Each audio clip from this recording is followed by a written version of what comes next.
Bom dia a todos e os que estão em casa também. Obrigada mais uma vez, Caminho da Luz, por me receber aqui, nessa casa que também é família para nós. O Ricardo estava lendo na leitura, né, que nós acabamos de ouvir, e o Espírito vem para quê? O Espírito vem para se melhorar, para angariar os ganhos celestiais, espirituais, e não os ganhos terrenos, né? Foi o que a leitura falou. Então, nessa semana em que os Estados Unidos todo e grande parte também do mundo usa para agradecer, nós sabemos que a gratidão tem que estar nas nossas vidas todos os dias, né? Mas vamos aproveitar essa semana em que as vibrações, os corações de todos os americanos, de qualquer que sejam as suas religiões, né? Os seus beliefs, eles estão agradecendo, dando graças por tudo que nós temos, por tudo que tem acontecido. E agradecer mais uma vez a bênção da reencarnação, por estarmos aqui, por não somente termos sido encaminhados aqui hoje, nesse domingo, e aqueles que também estão online, para aprendermos juntos, uma coisinha a mais, mas também agradecer essa tecnologia que tem nos abençoado esse ano inteiro de 2020, a nos encontrar e conectar com corações que nós geralmente nem encontrávamos, nem conectávamos. E a tecnologia está nos dando esse direito, essa oportunidade esse ano. Quanto foi feito, quanto foi produzido em termos de estudos, encontros, seminários com o uso da tecnologia a serviço do bem. Então, enquanto nós vivemos uma pandemia difícil ainda, e agora, com essa nova onda que nos deixa muitas vezes angustiados, a gente tem a graça, a gente tem a bênção de poder participar. Então, nós, como disse, né, que somos casas, famílias, nós podemos ser assim com todas as outras também. Em cada momento que a gente participa de uma palestra, de um estudo, e nos conectando num momento tão difícil que a humanidade passa. Muito obrigada, então, por nos receber aqui, e que Jesus possa fazer moradas nos nossos corações nesses minutos, para que a gente possa aprender junto. Eu sempre falo que palestrante, por exemplo, né, o André, que tem muitos anos de experiência na doutrina espírita, ele é um palestrante nato, Temes e muitos outros que vocês conhecem. E eu gosto de chamar de estudo porque a gente faz junto e a responsabilidade fica menor para mim.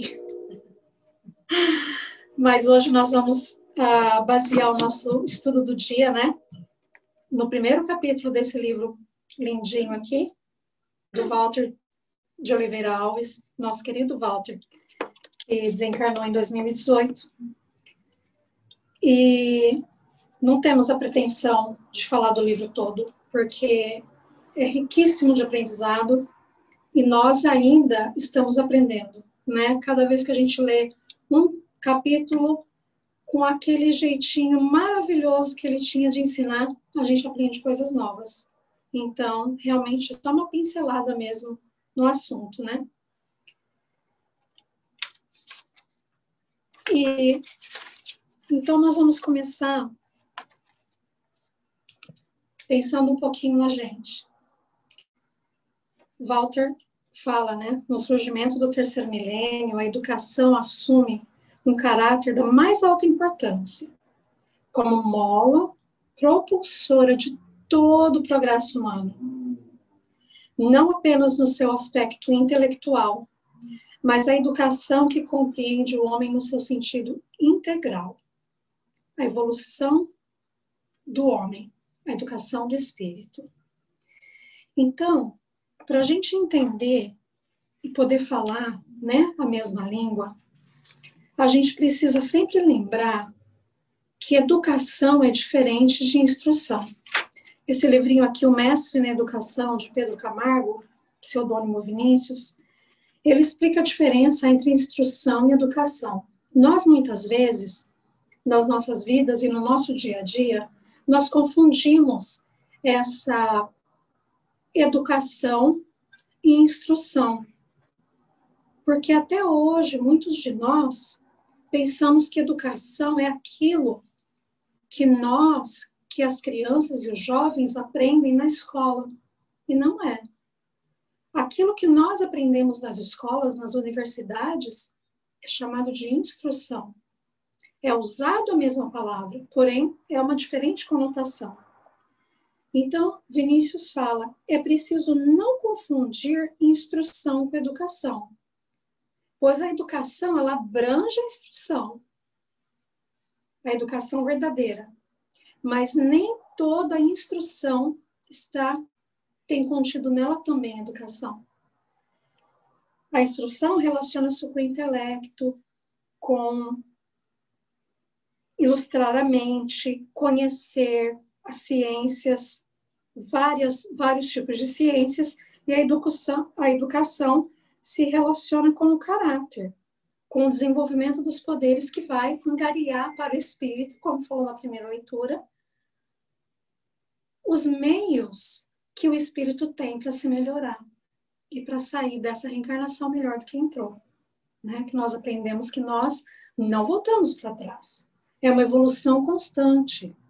Nós podemos estacionar em um determinado ponto, mas a gente não volta para trás. Então, sabendo disso, essa diferença entre educação e instrução, a gente vai lembrar de nós, espíritos. Muitas vezes, quando nós estamos trabalhando esse tema, e principalmente nós da área da evangelização espírita, a gente sempre lembra da criança, em primeiro lugar, né? Nós pensamos em educação do espírito e, como está aqui no livro, a gente já vê logo um bebezinho na nossa mente, uma criança, um jovem. E nós não podemos esquecer, e isso é uma coisa muito sutil, que nós deixamos passar, todos nós, que nós somos espíritos imortais. A educação do espírito não é só para a criança e para o jovem, para o bebezinho que acaba de nascer. A educação do espírito é para nós crianças de Deus, né? Todos nós, filhos desse Pai maravilhoso, que nos dá tantas chances, mais do que uma própria universidade. Porque na universidade a gente vai em determinados anos. A reencarnação, nós não sabemos contar quantas vezes nós já reencarnamos para aprender. Então, quando nós pensamos em educação do espírito, nós precisamos pensar em nós mesmos primeiro.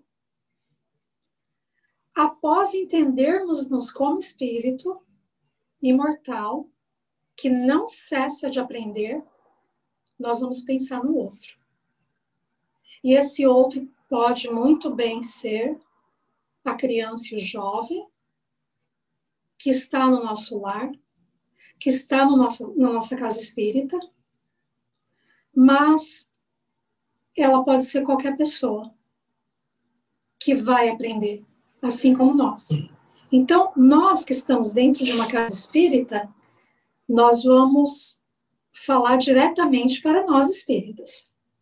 Isso não quer dizer que lá fora, na nossa convivência, no nosso trabalho, na escola, na rua, na nossa vizinhança, a gente também não possa conectar e não ter a pretensão de ensinar porque é professor, porque sabe ensinar, mas ensinar com os nossos gestos.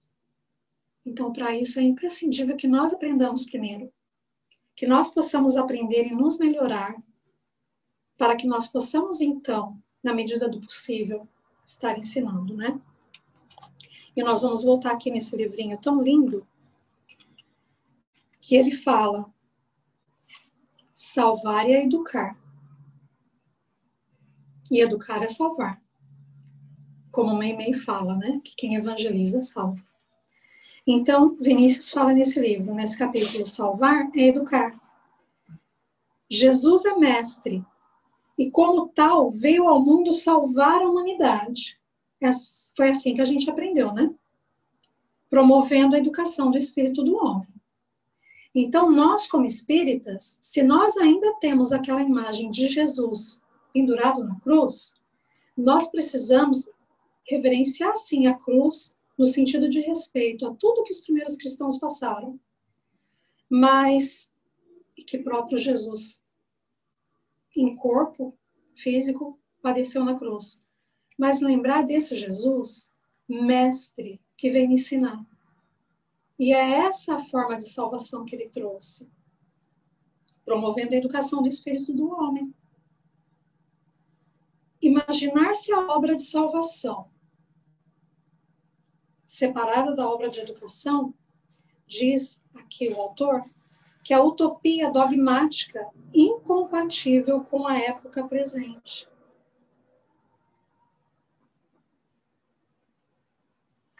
Então, ser cristão, diz ele, não é fazer parte de um centro espírita, de uma igreja, de uma denominação cristã, propriamente dito. Mas é ter o caráter íntegro, firme e consolidado através do longo trabalho de autoeducação. Então, agora que a gente já aprendeu que nós somos espíritos imortais, nós sabemos a diferença de educação e instrução, a gente adentra no conhecimento espírita, né? Todos nós que estamos aqui, todos aqueles que se dizem espírita, uma das coisas que nós mais fazemos é estudar, não é? Não tem como chegar numa casa espírita e começar a participar dela e logo engajar-nos nos estudos. Porque nós queremos saber mais. Então, quanto mais nós estudamos, mais nós entendemos. E o nosso estudo, que vai ser baseado nas obras de Kardec e no Evangelho do Cristo, vai nortear o nosso caminho. Nós estamos aprendendo a todos os dias.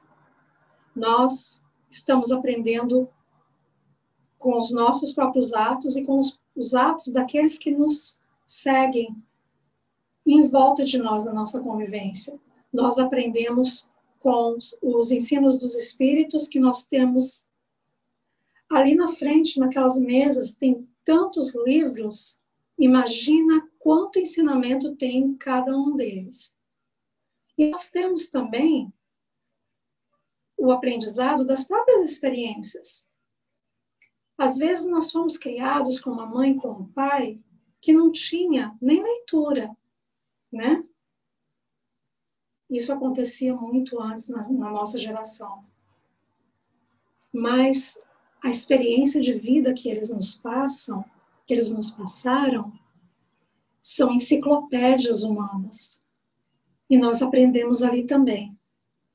E isso nos faz recordar que enquanto nós caminhamos e fazemos o nosso dia a dia, outros estão aprendendo de nós. Bem ou mal. Se nós estamos fazendo um ato mal, ele vai aprender um ato mal. Se nós estamos praticando um ato bom, eles vão aprender um ato bom.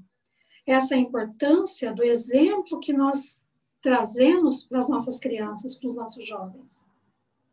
Porque nós não ensinamos, na evangelização espírita, por exemplo, o jovem a decorar a obra kardeciana. Nós ensinamos o espírito reencarnante a conhecer-se como espírito, a conhecer Jesus, que é o nosso modelo e guia, a ter as escolhas, juntamente com a educação que ele está recebendo em casa, e essa é a educação mesmo, não é instrução, não.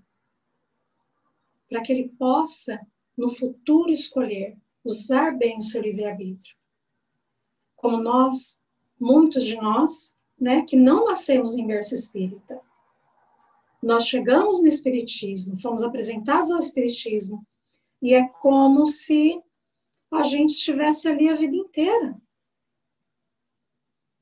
Então, para nós, que é como se estivéssemos ali a vida inteira, é mais fácil compreender. Para aqueles que têm muitas dúvidas ainda, é maravilhoso que tenha dúvidas. E as dúvidas vai te encorajar a saber o quanto mais. Porque a doutrina espírita é uma fé raciocinada. Nós não vamos aprender só porque nós lemos, então nós vamos acatar. Não, nós vamos pesquisar, investigar. E é assim que a gente aprende também. Então, nós sabemos que nós somos herdeiros da pátria do Evangelho. Todo mundo conhece aquele livro, Pátria do Evangelho, Brasil, Coração do Mundo, Pátria do Evangelho? Né? Por Humberto de Campos e Chico Xavier. Walter de Oliveira, ele também menciona isso como uma forma de responsabilidade nossa muito importante, principalmente nós que estamos aqui nos Estados Unidos. Claro que o livro dele foi escrito em 97 e haviam já muitas comunidades espíritas aqui nos Estados Unidos, mas ele fala para educadores, para evangelizadores. No Brasil já era não um grupo, já era uma situação pronta praticamente, né? Porque já estamos comemorando 100 anos de educação espírita no Brasil, de evangelização espírita, e aqui nós estamos ainda caminhando. Mas o que ele fala aqui é tão atual que parece que foi escrito em 2017 e não em 97, 22 anos atrás, né? Então ele diz, sabendo que somos herdeiros da pátria do Evangelho, lá do Brasil, é preciso meditar muito mais no ato de educar e de evangelizar. E aí vocês podem perguntar, mas eu não sou evangelizador. Você que pensa que não é. Auxiliar o espírito que retorna, despertando em seu íntimo qualidades superiores. Acordar no íntimo da criatura compromissos assumidos lá no mundo espiritual, antes de reencarnar. É um trabalho de grande importância de toda a casa espírita. E aí vamos voltar naquela fala. Todos nós somos evangelizadores. Todos nós aqui nessa sala, quem está nos assistindo também, por quê? Porque nós conhecemos o Evangelho do Cristo. Ainda não vivemos como ele ensina. Se nós vivêssemos como Cristo ensina, nós não veríamos, na nossa atualidade, tantos crimes hediondos como nós vemos. Qual é a nossa esperança? Viver nesse mundo regenerado. Viver num mundo onde o ódio não seja mais a mola mestra, e sim o amor. Então, nós estamos aqui para um papel. Às vezes, é difícil de entendermos, mas nós precisamos de entender para podermos, então, no futuro aceitar que todos nós temos um papel, uma pequenina missão. Obviamente que nós não estamos comparando a nossa missão com a de Divaldo Franco, por exemplo, com a de Chico Xavier, com a de Madre Teresa, Irmã Dulce. Tantos e tantos milhares que há no mundo, graças a Deus, contemporâneos a nós. Então, além da família, é na casa espírita que essa responsabilidade vai ser compartilhada. Que os espíritos reencarnados encontrarão um ambiente adequado para a sua preparação para a imensa tarefa que lhe cabe nos próximos séculos de renovação do planeta. Não após a pandemia, viu, gente? Porque tem um povo aí dizendo que a regeneração está acontecendo agora durante a pandemia. Quando a pandemia acabar, todo mundo já vai estar feliz, melhor, né? E aí a gente pode pensar, quando nós ouvimos dizer da pandemia começando, há 8 meses atrás, um pouco mais de 8 meses, a gente pensou, pelo menos eu pensei, que nós íamos ficar em casa, né, um pouquinho, bem pouco mesmo, e depois a gente ia retomar a vida normal. Foram passando os dias e a gente vai percebendo que essa vida normal já não estava bem mais. Era uma vida que era quebrada, não era uma vida perfeita, claro que perfeito não há, mas não era uma vida que poderia continuar daquela forma. Então, essa pandemia, graças a Deus, nos trouxe muito entendimento a nós, espíritos imortais, e até aquele momento nós não poderíamos tirar um tempo para pensar na nossa vida e o que nós estamos fazendo aqui, porque nós vivíamos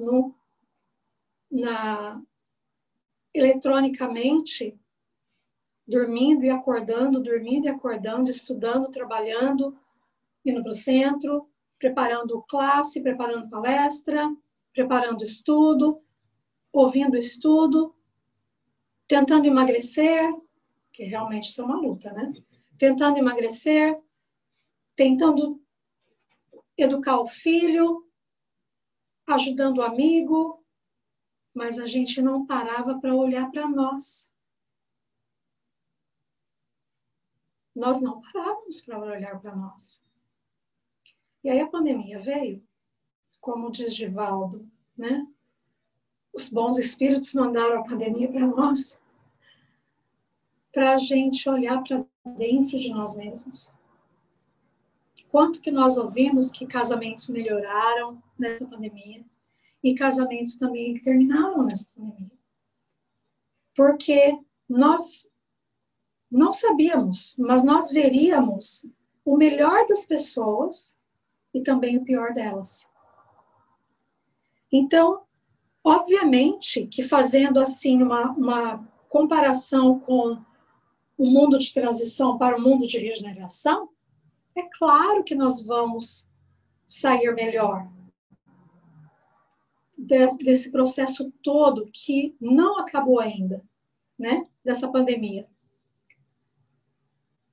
Porque nós vamos reavaliar, estamos reavaliando toda a forma de ser. Tudo que nós fazíamos antes, nós precisamos fazer diferente agora. E está dando um trabalho danado. Tudo que nós vamos fazer agora dá mais trabalho. Falando em centro espírita, em movimento espírita, em eventos, até mesmo a palestra, olha o trabalho que dá. Tem uma pessoa que fica controlando ali o computador. A câmera está aqui, as pessoas estão em casa. Quando é ainda um evento somente virtual, que não é presencial como esse, que está acontecendo concomitante, dá mais trabalho ainda. Porque nós precisamos manter a conexão com as pessoas de longe. E é tão difícil manter a conexão com as pessoas de longe.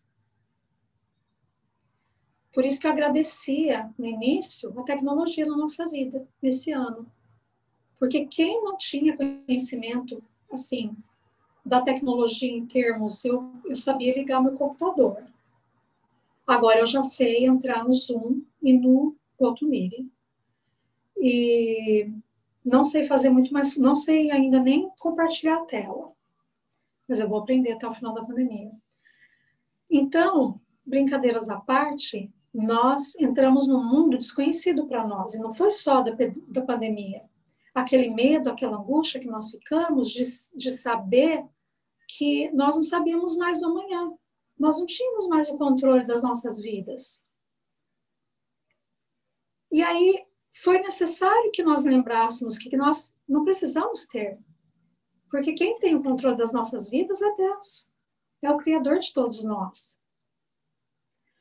Então, além da casa espírita, voltando aqui no nosso texto, a família, nós somos ligados e somos uma vila como fala, né? Que necessita-se uma vila para criar, educar um novo ser, que vai ajudar a transformar a vida de tantos pequeninos que virão após nós.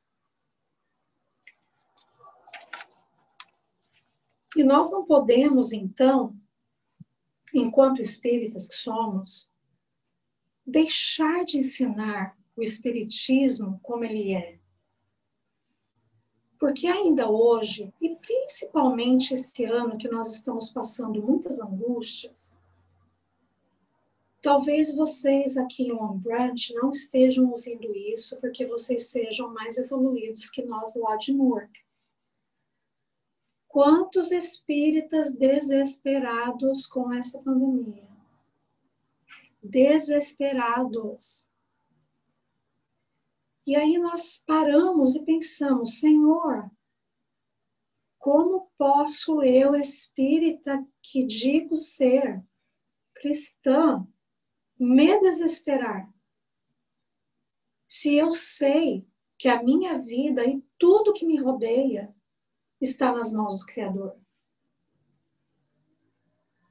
Que a Terra é um ínfimo pontinho em comparação com o universo inteiro desse mesmo Criador.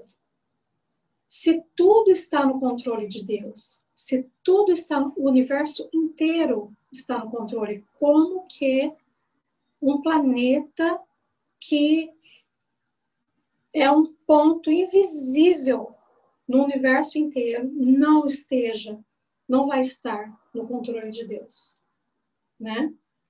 E nós não podemos titubear e não podemos nos enganar achando que, eu vou fazer isso. Eu vou ensinar assim, mas é mais para frente. Agora tá um pouco difícil, tem muita coisa going on e eu vou com calma. A hora é agora. Ângela, a hora é agora. Então, nós temos que ensinar, dentro da casa espírita, a doutrina espírita às nossas crianças. Como nós dissemos antes, nós não vamos fazer eles decorarem o Pentateuco inteiro. Mas nós vamos passar para eles a realidade.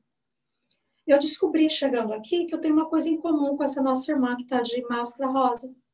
Desculpa, eu não lembro o seu nome. Dagmar. Ela disse que tem muito medo de espíritos desencarnados, né? Porque mortos não existe, né, Dagmar? Eu também tinha muito medo. Tenho ainda. Tenho um pouco ainda. E também dormia com a minha mãe de medo, né? Porque eu cresci católica. Então não falaram para mim que eu conhecia a história da vida eterna, a história do reino de Deus, a história da alma, mas não me disseram que nós não morremos, que nós apenas desencarnamos, que os mortos, eles são nossos irmãos, que eles só mudam de lado. Então, esse nosso trauma, Dagmar, é por isso. Mas as nossas crianças, que têm chegado na evangelização espírita desde, né, nós falamos que no Brasil já tem mais de 100 anos, mas essas crianças, vamos falar das nossas, né? Está aqui a Celi também, que é evangelizadora. Vamos falar das nossas crianças. Elas sabem que nós não morremos. E elas nos explicam. E é maravilhoso. Então, nós não podemos mais deixar de falar para elas a verdade amorosa, nua e crua. Amorosa primeiro, né? É uma tarefa prioritária, diz Walter nesse capítulo.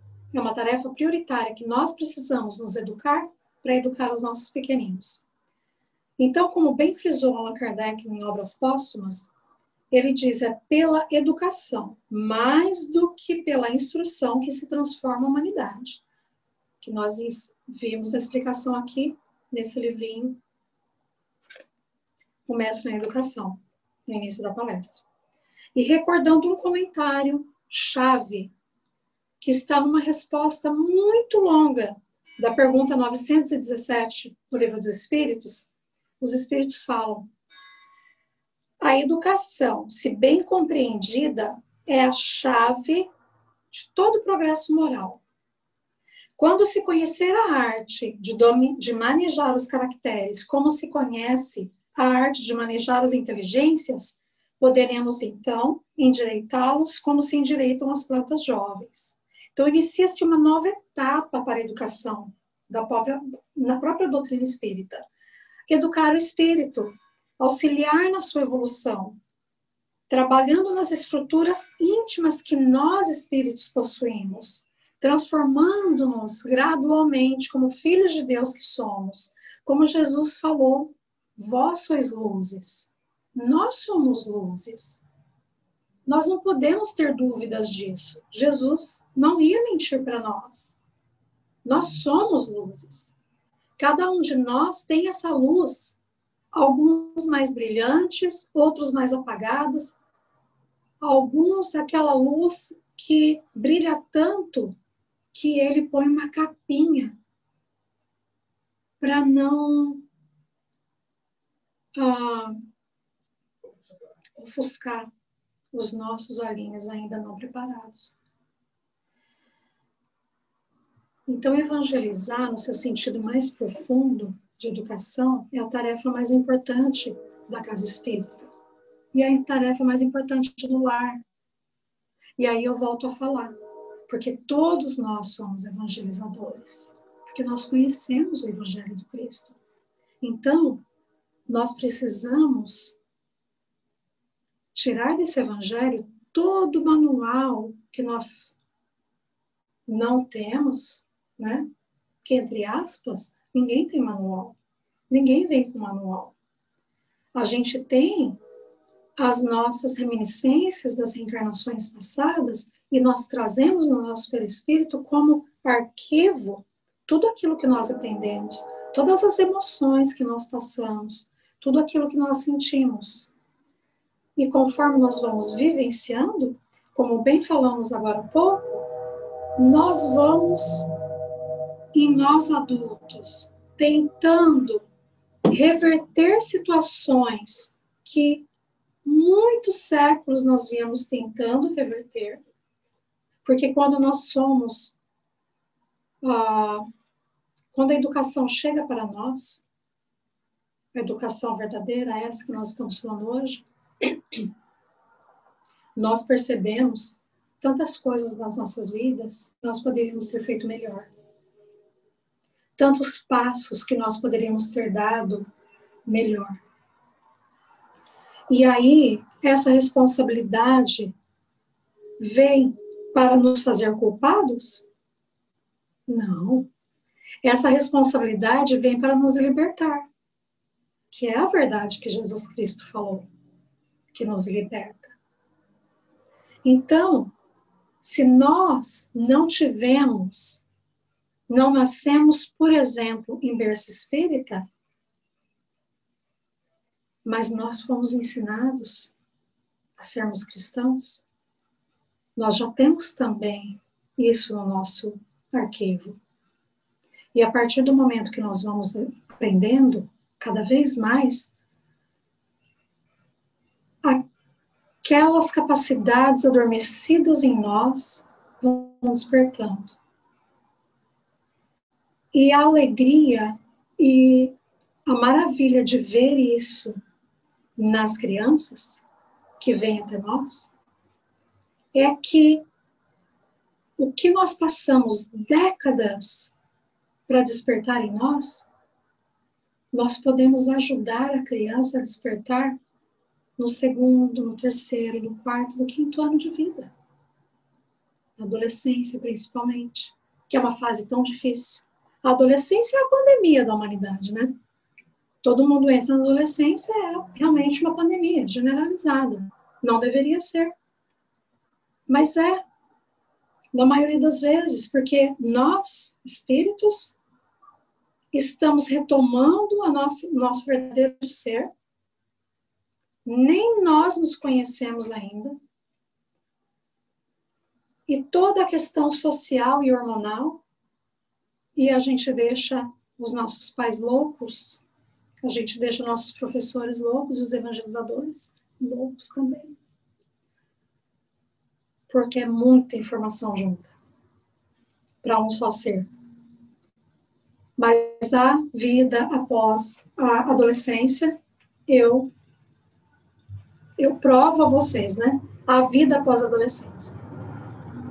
Todos nós passamos por isso e eles passarão também e nós os ajudaremos. E quando a gente fala ajudar, não é a pretensão de dar uma receita pronta para o pai e para a mãe, não. Não é uma pretensão de chegar no grupo de jovens e dar uma receita pronta para eles. Não. Ajudar no sentido de compreender e ensiná-lo a compreender que ele é um espírito, que é assim mesmo, que aquele momento difícil vai passar, vai demorar mais para um do que para outros, e todos nós vamos progredir, porque é para isso que nós estamos aqui. E essa certeza quem nos dá é Jesus Cristo.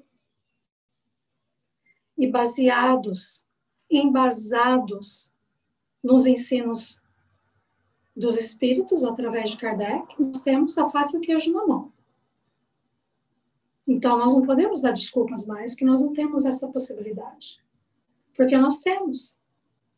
Nós temos a possibilidade de fazer muito mais do que nós podemos, né? Então, nós vemos que inicia na própria doutrina espírita essa fase muito mais importante, que hoje nós estamos podendo acompanhar pessoas numa linha muito maior do que nós acompanhávamos antes. Nós tivemos há pouco tempo, em setembro, o nosso encontro de evangelizadores espíritas do Tri-State, que acontece em Canérica, todos os anos. Esse ano aconteceu no Brasil, aconteceu nos Estados Unidos todo. Até da Filipinas, né? Tinha alguém na Filipinas também. Por causa disso aqui, da tecnologia. E o trabalho foi triplicado, quadruplicado, quintuplicado. Sim, da Europa também. O trabalho foi tanto que todos os coordenadores, todos os voluntários que participaram não acreditavam que um encontro desse tanto trabalho assim. Mas uma coisa maravilhosa que eu conto para vocês. Ninguém desistiu do trabalho. Nem quem não tinha tempo de se reunir. Nem quem não tinha tempo de preparar. Ninguém desistiu. Porque aonde eu começava e parava, a Temis continuava para mim. E assim por diante. A Celi também está aqui para não nos deixar mentir. Por que eu estou trazendo esse exemplo? Porque é um exemplo de que dá certo. É um exemplo palpável de que dá certo. Ah, mas eu sou muito velho já para mudar. Ah, mas eu não vou mudar agora. É para a próxima reencarnação. E quem disse? Quem te garante que você vai ter uma reencarnação bem próxima e vai reencarnar espírita? Nós não sabemos. Então, resta-nos, além de nos educar aqueles que vêm depois de nós. Porque nós somos herdeiros de nós mesmos, né? Então, nós vamos estar voltando aí, em nome de Deus, como netos e bisnetos dessas crianças que nós evangelizamos. Dessas crianças que nós ensinamos, seja na escola, em casa, no centro. Então, vamos preparar o nosso bercinho, né, hoje, para que a gente também possa ter esse acolhimento no futuro. Então, evangelizar, em seu mais profundo sentido, é o mais profundo sentido da educação do espírito. É uma tarefa das mais importantes da casa espírita, das famílias. E quando nós falamos famílias, nós precisamos mencionar que nós vivemos nesse mundo tão moderno, onde as famílias, agora, em 2020, estão se encontrando mais, não é? Mas até 2019 era difícil da família se encontrar com a própria família. Porque nós vivemos num mundo tão ocupado, nós temos várias ocupações durante a nossa semana e nós não tínhamos tempo de visitar o nosso pai e nossa mãe, de visitar a nossa irmã, de sentar com a nossa família, com o nosso esposo, com a nossa esposa e conversar. Então, quando nós entendemos que começa ali dentro o nosso centro, porque onde está o centro espírita agora?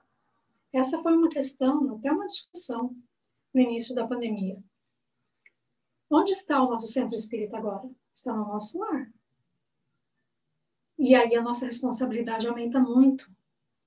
Porque o centro, ele não está mais ali, na 279 da Broadway. Ele está na nossa casa. E como que eu estou cuidando desse centro espírita na minha casa, no meu lar? Porque aqui nós sabemos que antes de nós chegarmos, os irmãos espirituais, os trabalhadores espirituais desse lar, já estão aqui muito antes, preparando o ambiente para nós. Como que nós estamos preparando o ambiente do nosso centro espírita particular? Que é aquele que Jesus nos ensinou, nosso templo íntimo e nossa casa. Uma coisa boa que tem acontecido também, entre tantas outras, que nas aulas de evangelização online, os pais estão participando junto.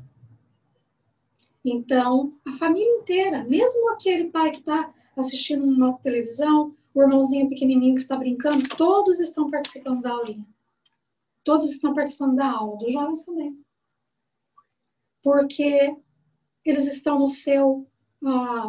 na sua casa, no seu lar, e estão tendo a chance de estar ouvindo.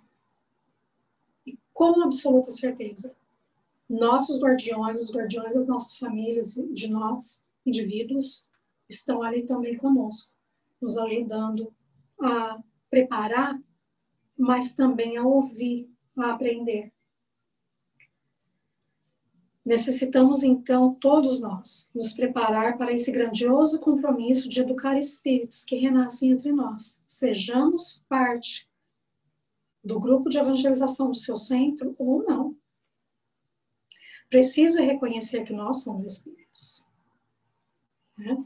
E nós precisamos ser educados primeiro.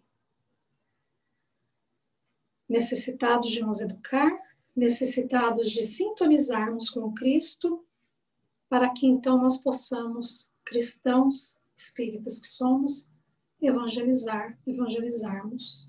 Né? Assim, todos nós adultos, evangelizadores, nós temos essa responsabilidade de estudarmos, para nos educar. E se eu não tenho ninguém ainda, fisicamente, para educar, lembre-se que durante o seu evangelho no lar, aqueles espíritos que te acompanham durante a semana toda, eles estão ali também com você, ouvindo, aprendendo a lição e te vigiando a semana inteira. Ah, foi isso que a Ângela falou lá no Evangelho do Lar, na casa dela, na quinta-feira à noite. Agora ela está aqui buzinando o outro motorista no caminho. Que coisa feia, Ângela. Então, nós estamos educando, mesmo que fisicamente estamos sozinhos. Gente, não pode esquecer disso. E para trazer para o nosso domingo, fechar essa nossa singela lição, singela discussão sobre a educação do espírito, eu gostaria de ler para vocês uma leitura muito linda, tirado de um livro psicografado por Divaldo Franco, Espírito Amélia Rodrigues, que é intitulado A Resposta Divina, de 1961.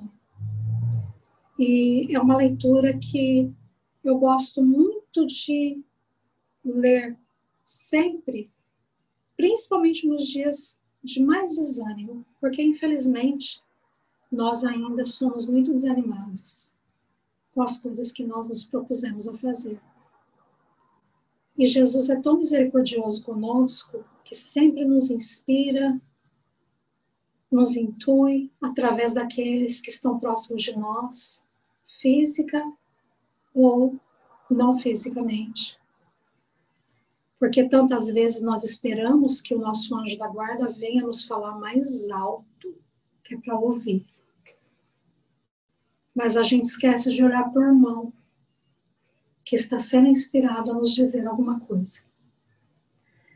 Então, conta-se, na narrativa maravilhosa de Amélia Rodrigues, que na Assembleia dos Eleitos, aí no início do século passado, se cogitava perpetuar a mensagem de Jesus, renascida no Espiritismo.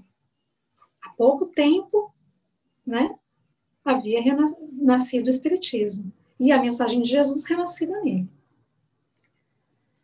Sábios da erraticidade do mundo espiritual opinavam pelo livre mortal. Então, cada um deles opinaram, deram uma sugestão. Os sábios opinavam pelo livro, os místicos acostumados a testemunhos de solidão e renúncia sugeriram a caridade. Santos abnegados e virtuosos apresentavam a oração como solução. Cientistas apontavam a difusão do fenômeno mediúnico. Os heróis da fé optavam pelas lutas pacificadoras. Mas o que acontecia? Não se podia reencarnar todos de uma vez na Terra, em massa. Alguns, sim, nós sabemos, estão reencarnando ainda hoje, para nos ajudar a evolução. Mas naquele momento em que a providência tinha que ser tomada com afinco, não era possível a reencarnação de todos de uma vez só. Então, com a impossibilidade dessa reencarnação em massa, dos ceareiros do reino, alguém, em silêncio até então, no meio dessa assembleia, opinou para que consultassem os céus, rogassem aos céus, para que obtivessem uma resposta. Que a inspiração divina os inspirasse o que fazer para perpetuar a mensagem de Jesus na Terra. Então, naquela assembleia maravilhosa, os corações se fundiram em oração. E num deslumbramento de luz que se formaram ali no meio deles, um coração surgiu. E dentro desse coração, dessas luzes, tinha o símbolo do amor e da maternidade. No centro desse coração, dentro do círculo de luz, havia um livro, o Evangelho do Mestre, aberto. E ele estava aberto no doce convite: deixai que venham a mim as criancinhas.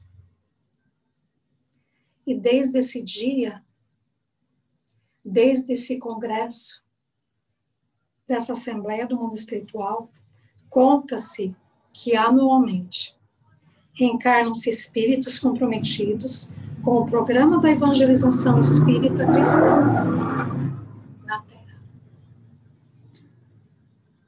Nós não podemos duvidar disso. E não podemos duvidar que nós todos fazemos parte também, com a nossa pequenina missão, que seja ainda uma gota com aquela que o beija-flor pegava no mar e voava para tentar apagar o fogo da floresta. Não era muito, mas era tudo que ele podia dar. Obrigada, meus queridos, pela atenção de vocês. Obrigada, queridos.